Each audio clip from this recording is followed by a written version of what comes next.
Alrighty. The 21st Century Man is back for another dose of, I guess, reality. It's my day off here, and I'm just going to try and get this done before I enjoy my pack of ramen noodles I'm about to have for lunch.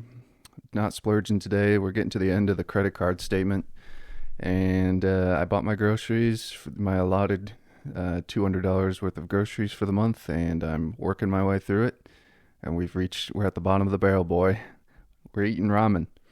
I got some eggs. I'm going to try and make that work, and some pasta and some random stuff. I just got to get through the next 6 days here. Plus, it's nice that whenever I go to work, I do get a free meal. So I'm counting on that too. So things are good, Things are looking great. Woke up this morning just super paranoid about my existence, and I'm actually going to go home. Go back to where I came from for a little bit, for a couple weeks, when my hospitality business slows down for some preparation for the winter months down here, which is the busy time because all the snowbirds and the weather gets actually palatable. So I'm going to go home for a while, check in on things, and probably maybe set some things in stone moving forward, because it's just, I think I'm going to be living in my mom's basement for a while, for maybe a year from now, and as I try and refocus a career path or something. I don't know. I don't really know where this is. Where's the world going? I don't know. Jimmy Kimmel just got fired for talking into a microphone and saying a bad joke, but then I saw something about Stephen A. Smith was like, "Where's the joke in this?" or something. So listen. I swear to God, if I went down that rabbit hole, I would just instantly get upset. I'm not saying there's any positive people in that whole sphere of, this person said this and now I'm going to comment on it on a TV show. And this isn't what this channel is going to be. I refuse. I refuse as a 21st century man to take the bait, the rage bait. But man, I feel it. Like I'm supposed to give a crap about Jimmy Kimmel getting fired or something. And there's not more important things going on in the world? There is, but that's front page news, baby. And I gotta have a take on it next time I talk to a normal person. Do you see Jimmy Kimmel got fired, the 21st century man? Yeah, I did. And I got about 30 things floating around in my mind if you want to go there, but we're not going to go there, because 21st century man, you seem kind of pissed. Why are you so angry? Why are you arresting you-know-what face? Why don't you? What do you do? Why are you smiling? Where do I get the Joker surgery smile? I need to get that. I don't know if people have it or if they got some weird thing going on in their brain. Did they have some sort of surgical procedure where it's just, even when reality hits them and enters their eyeballs or their ears or other other senses, and you just block it out? I want that. Can I have that done as a surgical procedure? I need that type of lobotomy. That's what a 21st century man needs. I'll have to look into this. Maybe that's what I'll do my afternoon. Instead of doom scrolling about Jimmy Kimmel, I'll look up different ways to have a positive outlook on life. Surgical procedures. I'm not taking the psychology advice of, you just got to remember in the moment to be positive. Sorry, can't do it. I actually do it all the time. But there's just moments where I can't. I cannot do it. Anyways, well, what I wanted to talk about today is how people I've come across, and, I'm a 21st century man. I come across people. I do have some relationships and coworkers, things like that. But, mostly I want to talk about my roommate, who's pretty much my only friend at this point. And myself. I'm friends with myself. Gotta be friends with yourself. And my mom, I guess, even though we butt heads sometimes. And I don't treat her well sometimes, just like she doesn't treat me well sometimes. But, I'm still surprised. I still have this thing in the back of my mind where, like, to this morning I texted her. We don't text that much, and because, we're kind of the same person at the end of the day. I mean, apple doesn't fall far from the tree. It's kind of wild that my dad was more of the outgoing type in that relationship. But when you meet my mom, she's outgoing and bubbly and blah, blah, blah. But it's not really who she is. And that's not who I am. But I'm not really outgoing and bubbly either. I'm more sour face.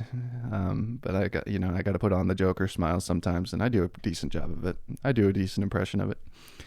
But I'm always kind of worried that she's just going to have a moment where she's like, screw this kid. he's not. And I admit, like, I'm not the perfect son. I've had a lot of issues of like abandoning, or just not abandoning, leaving. Like, I'm not a family event person at this point in my life. I don't go, and it's mostly because I hate myself, and I don't want to have the human interactions of, so what are you doing, a 21st century man? I just got married and had a third kid. It's my cousin talking or whatever, and that's great. It's just jealousy on my end, but like, I can't just, it's hard for me to hit the tennis ball back in that conversation. Plus, then it just turns into, my life isn't great. I'm working at a minimum wage plus job, and it seems kind of dead end for the time being, and I don't know. I don't want to keep doing it, but I have to keep doing it, and it's affecting my personal relationships with coworkers and management and stuff like that. Just the reality of my economic situation, which is tearing apart my human relationships. And this is not just me. This is a 21st century man. This is, when I say, I'm just talking about myself as a 21st century man, but this is the 21st century man's problem. And it's been happening even in the 20th century, I think, but if you don't have money, it's hard to have human relationships. And honestly, the people that can do it, there are, like, I meet these people. There's people that have worse jobs than I do at the job I have. And, they're not, let's just say they're not from this country, which, it shouldn't surprise anybody. They're the only ones that are going to take those jobs. But they somehow find a way to make it work. And they definitely have a good time with it. I mean, a lot of them probably are self-destructive in other manners, but their human relationships seem to be not affected. Like, they go out, they have friends, they talk about their families, they probably gather every so often, and they don't worry about those types of things. But where I came from, and the let's just say, as a 21st century man, you may have guessed it from my voice, I am of a certain race that is supposedly superior. And, let's not get into that. It's supposed, not true. But when I'd go to these family gatherings, even just in general too, going out with friends or whatever, with the same types of people that I grew up with and that I supposedly am, it was always just a measuring contest. Sizing each other up, who has money, who doesn't. And it must feel good to be the person who has money, because it doesn't feel good being the person who doesn't have money and doesn't have a career, doesn't have a path in life, because I guess that's how the interaction is supposed to go, right? I'm supposed to kind of be dour, and I'm in a great mood, man, even though I'm working this job that nobody respects, and it sucks, and I can pay my bills, and that's about it. Like, there's no career path. There's no likely career path, and there's not any sort of job security or economic security, and the prices keep going up, but the raises I'm going to potentially get, I probably have to wait another couple months to even bring it up, and it's probably going to be like a quarter or 50 cents, and it'll just kind of stop the bleeding a little bit, give you a couple, 40 extra bucks a paycheck or whatever, give you a nice, you can afford the tank of gas, so that's good. But one wrong mistake and I'm screwed. Right? I was thinking about that. I almost I cut somebody off in traffic the other day, and it was completely my fault.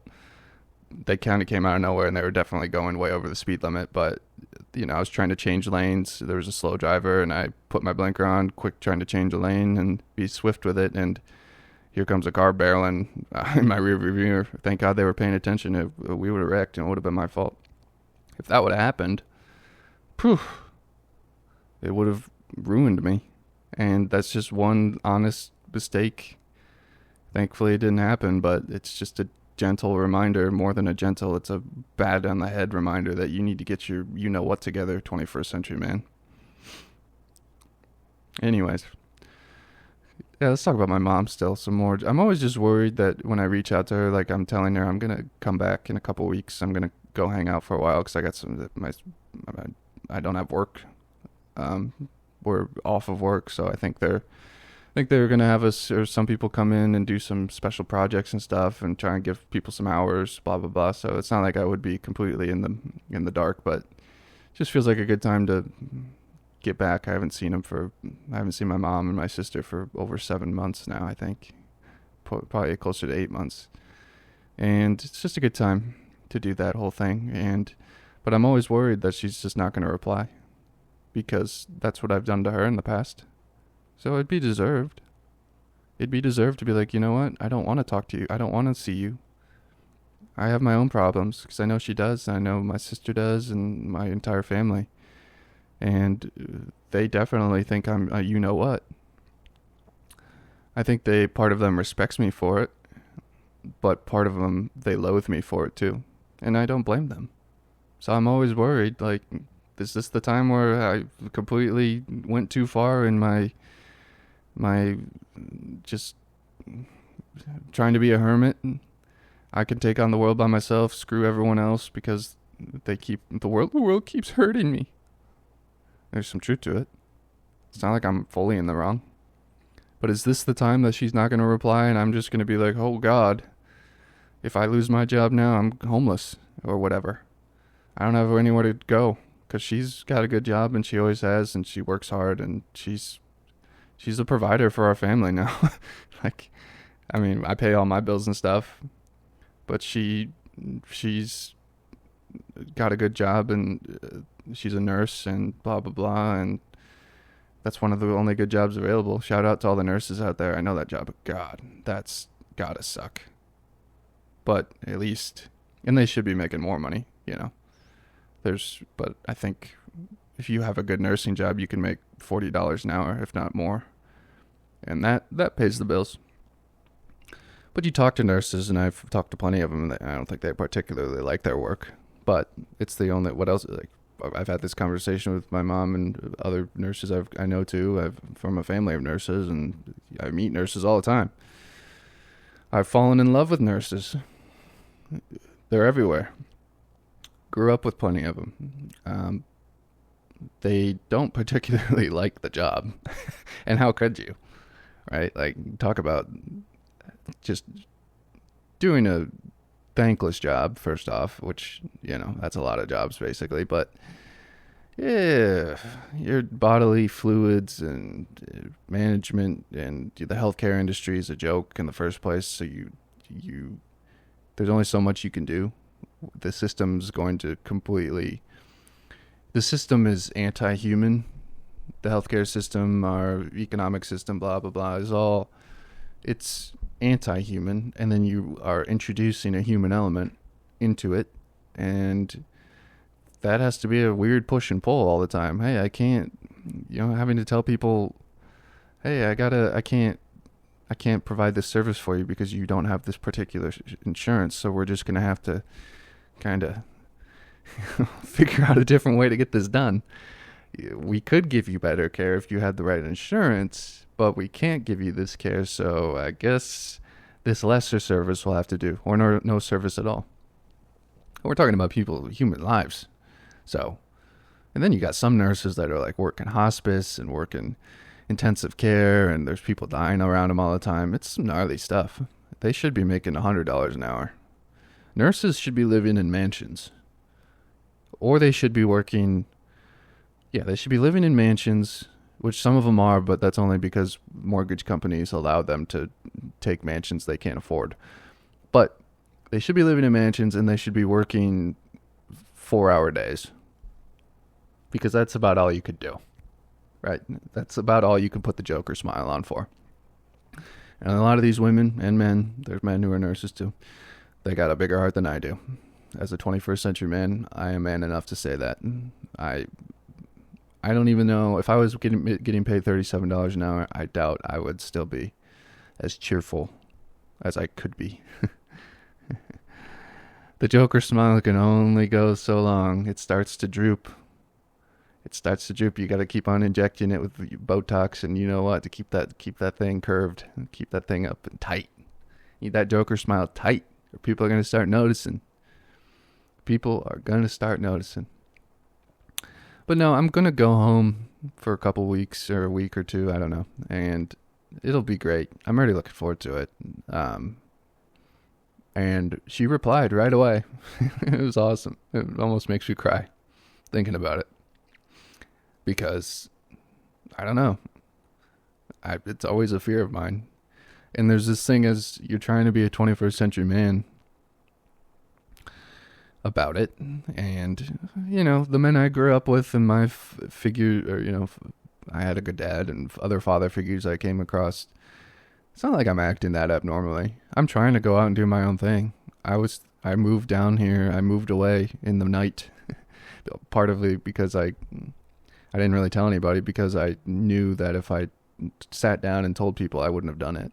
It would have been too emotional and they would have talked me out of it. And so I did it. And God, it kind of destroyed me. And part of me regrets it, obviously. Here I am talking into a microphone about it.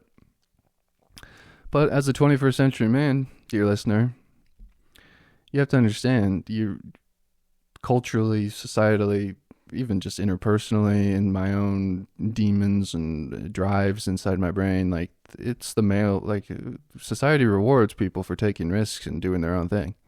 Like, my family does respect me for it, partially. They hate me for it too, and I don't blame them. But there's a respect level too of like, okay, well, at least he's out there trying, you know, he's being a man about it, trying to do his own thing. I personally, if things would have worked out better and I could have just come down here and found a good occupation and settled into something and had a little bit of stability and blah, blah, blah, then I would have been able to go home and show the fruits of my labor and success, and that would have been cool. That would have been really cool. That was the plan, but it just hasn't worked out like that. And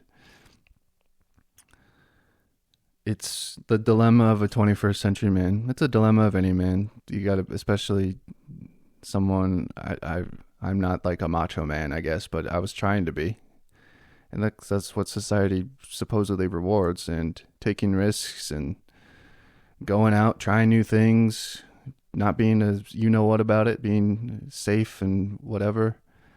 And just, I'm the story of it not really working out. So I guess hopefully they respect me for it, but at the same time, I got a lot of regrets.